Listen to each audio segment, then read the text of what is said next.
Good Monday. This is Jay Brew, co-chairman of Seifried Brew. Well, coming into the new year, we'll be announcing soon the S&P top 15th percentile banks. And what I want to do over the next several webcasts is to go in and basically read the tea leaves of a number of different kinds of community banks. Because quite often when I do strategic planning for community banks, that there's a focus to become a top 15th percentile bank. And can a particular bank change to become a top 15th percentile bank?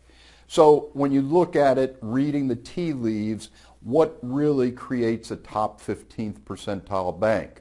And we've said this before, it's nothing new. It's traditional conservative community banking, but it's done in a certain way.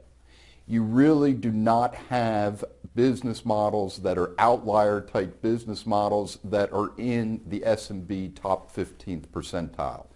They tend to follow certain patterns and trends. So to know that is basically part of a strategy. So when we look at a particular bank, we want to look at it based upon risk and reward. So this particular top 15th percentile bank has a moderate level of risk right at that 50 percentile type of range. On the other side, you can see they have a very high level of reward at 85.5 percentile. So when we think about that, that is a high-performing bank. This bank is not only in the top 15th percentile, but is in the top 10 percentile of all the S&P community banks nationwide. When we look at it in terms of overall performance, you look at it on ROA in the 92nd percentile. We look at it in terms of ROE in the 97th percentile. So once again, very high performing compared to all community banks nationally. On a net interest margin basis, 69th percentile. So high performing there. But you also have to match that versus net overhead. And you can see this bank where it goes in opposite is high performing to in the top 15th percentile, which would be the blue range, right at the 15th percentile for net overhead. And once again, as we've talked about over and over again, net overhead in our minds is one of the chief strategies to be able to get those levels of net overhead down into this kind of performance range. Point is, if they can do it, can you do it? Absolutely. Tax burden. Looking at it from the standpoint, this bank is in the 24th percentile in terms of overall tax. So this bank really historically has always been very, very tax efficient.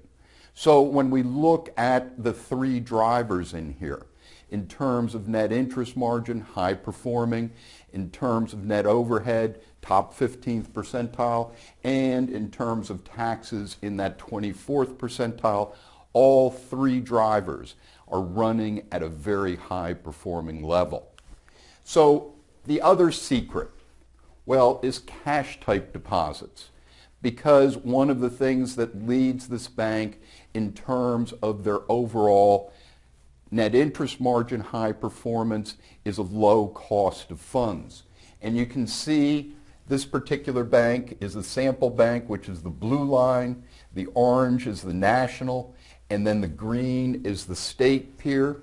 And you can see they excel in terms of that, really moving up over 75% in terms of having overall cash type deposits, which are those checking, savings, and now accounts. So when we look at this, it's really a mix of different things. Is it the fact that they have a higher loans to assets ratio? And that would be a no, because what we find is that on an overall basis that the top 15th percentile banks don't have to take a lot of credit risk. So this particular bank, being around 65% loan to assets, once again keeps their risk profile in that more moderate zone, but on an overall basis taking a lower level of credit risk. So when we look at it, you can take a moderate to low level of risk. That's what makes up the top 15th percentile banks. They don't take a high level of risk. They never have. And yet, on the other side, the cash type deposits drive their overall value. So when you look at it, it brings their net overhead into a position where the net interest margin as well as tax efficiency all come together, top 15th percentile. This is Jay Brew, co-chairman of Seifried Brew. Have a great week.